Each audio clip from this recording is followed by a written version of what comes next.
Well, I actually started out on keyboards when I was a little kid. My dad kind of raised me on progressive bands like Yes and Emerson, Lake and Palmer, so I was kind of into the whole progressive keyboard thing. And I started playing drums when I was about 10, and I didn't pick up guitar until I was about 13 or so. And then it took me a while to get into the acoustic side of guitar, and then kind of combined all of them and started playing all of these instruments on recordings and making my own records and then mixing it all myself, so using the studio as an instrument too. So kind of just a wide array of whatever needs to be played at any particular time.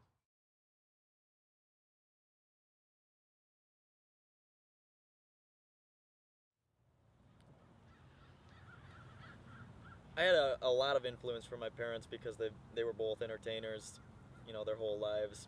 My dad actually still is an entertainer and a writer, and I think a lot of the way that he looks at music and his styles of writing have actually kind of genetically worked their way into my music, and you know, I can hear a lot of the same things that he does, and it's really a blessing to have musician parents because they're so supportive of what I'm doing, and they encourage me to go out on the road, encourage me to follow my dreams as an artist, and it's just you know, I really couldn't ask for more.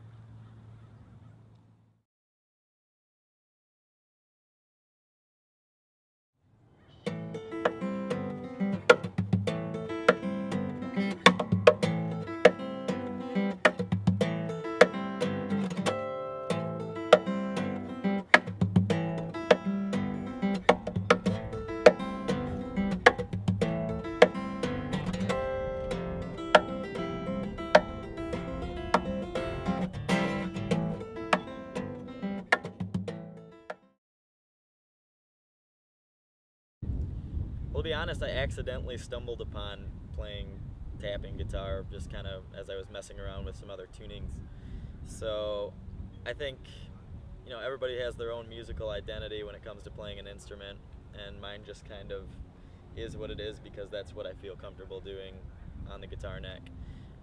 You know, when it comes to slapping and tapping, I'm not, you know, I'm not like, oh, I have to play 50 notes in 5 seconds because, you know, that's going to be impressive. To me, it's just another way to melodically and rhythmically paint a picture that, you know, somebody can relate to musically.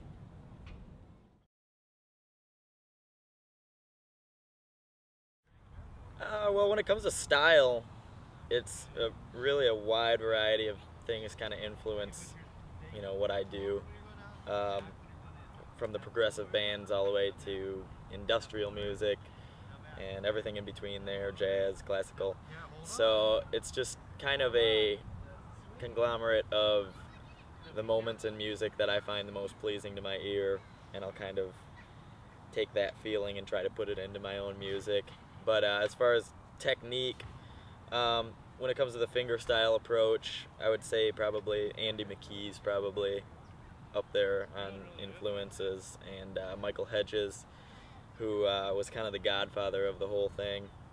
And I was actually playing guitar on the streets in San Francisco at this market thing one time, and playing in that style, and this lady came up to me and she's like, "Where'd you learn how to play like that?" And I said, well, I listened to Andy McKee and of course Michael Hedges. She said, "Oh yeah, that was my brother." And I was like, wow, that's kind of amazing. So you can kind of see how music can, you know, kind of magnetically pull in these people for different reasons, whatever, you know. I actually find it kind of exciting because I think right now is a really good time to be an independent artist. There's so many outlets online like YouTube and iTunes, and just you can get your music to anybody now. So it's just a matter of finding something that's going to speak to, you know, a large amount of people and pushing it to them and getting it to catch and go viral. And I see a lot of excitement in that. And you know, the fact that you don't necessarily have to sign with a major label anymore to be successful is it's kind of exciting because, you know, I can make an album in my living room and put it online, and, you know, it could get just as many downloads as you know, Beyonce's new album or something like that. So, you know, the possibilities in today's music industry are, you know, a lot more open, for somebody like myself.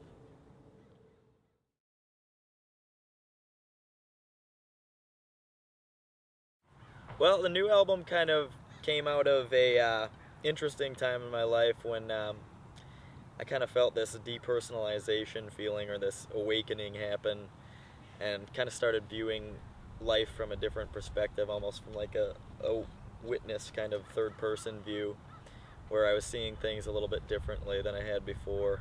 And it was actually really hard at first and kind of tough to adapt to, but I think the writing process kind of helped me therapeutically work all these issues out and turn it into something that was actually really rewarding and fulfilling in an artistic sense. And it really just kind of got me through the whole issue itself.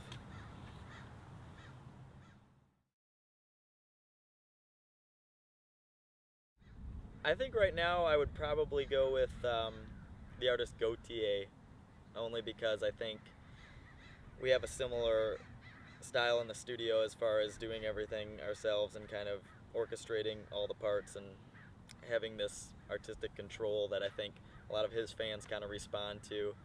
And I think they could probably, see those same qualities in what I'm doing.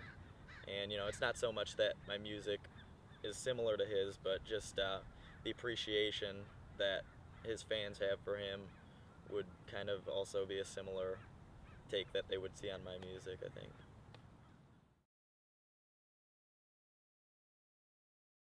Yeah, there's definitely some new ideas in the works right now. There's kind of still a lot that needs to be uncovered and discovered for the next project, but I think it's happening, and it's definitely lyrically, kind of a new direction, kind of a more grounded approach that I think people will be able to relate to.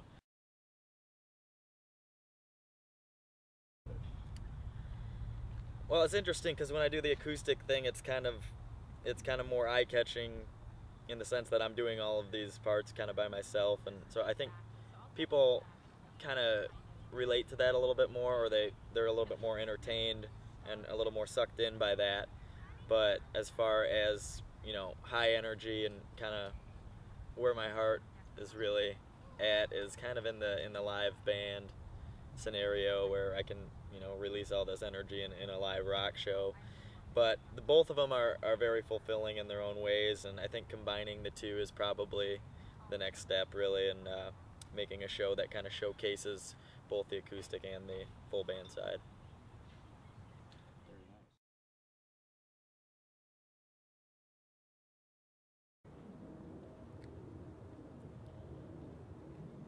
Well, there's really a wide array of groups that respond to my music, and I think it's partially because I have a strong appreciation for older music and, classic things that the older crowd can kind of enjoy, but I kind of present it in more of a modern way that can speak to the younger crowd. And when it comes to the acoustic show, I'm doing a lot of things that a lot of people don't do on an acoustic guitar, and that in itself just kind of catches people's eyes and draws people in. And then my goal really is to kind of, suck them in with that, but then after that they start listening to the music from a musical standpoint rather than just watching it and saying, hey, there's actually, some good music here and some good songwriting.